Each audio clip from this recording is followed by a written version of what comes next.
Suzanne, que veut dire l'inaccompli de Dieu? La première fois qu'Annie de Souzenay l'a employé, j'ai vraiment eu du mal à comprendre.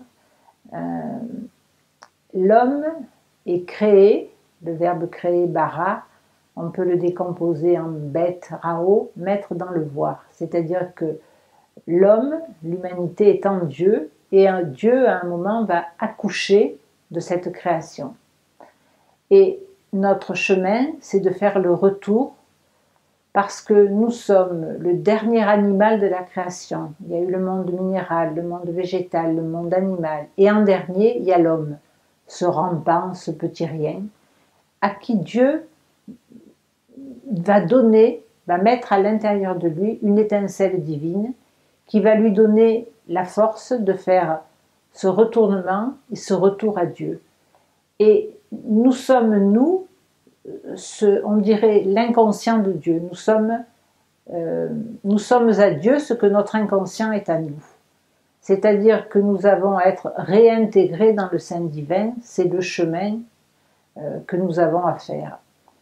Et nous avons ce chemin à faire à l'intérieur de nous, c'est-à-dire nous avons à épouser, on dirait en termes hébreux, en termes psychologiques, on dirait plutôt intégrer les contenus inconscients qui sont à l'intérieur de nous, qui ne sont pas le mal comme ça a été malheureusement traduit, mais qui sont au contraire notre future richesse.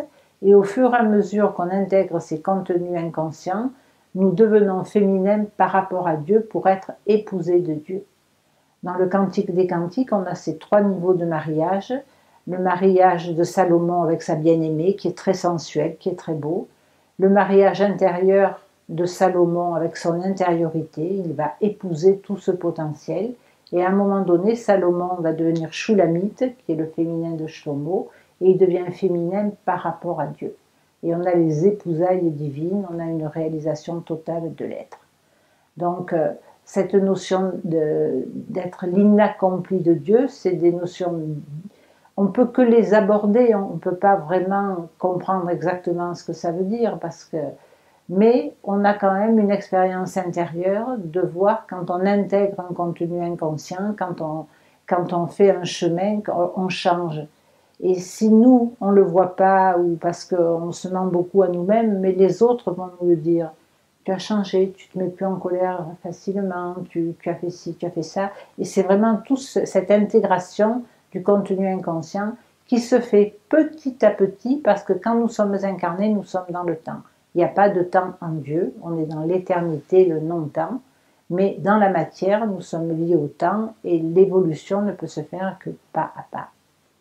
Donc cette notion d'être l'inaccompli, l'inconscient de Dieu, c'est une notion que j'ai peu à peu abordée un peu mieux, et je vous en parle autant que ce que j'ai pu la comprendre. Merci Suzanne.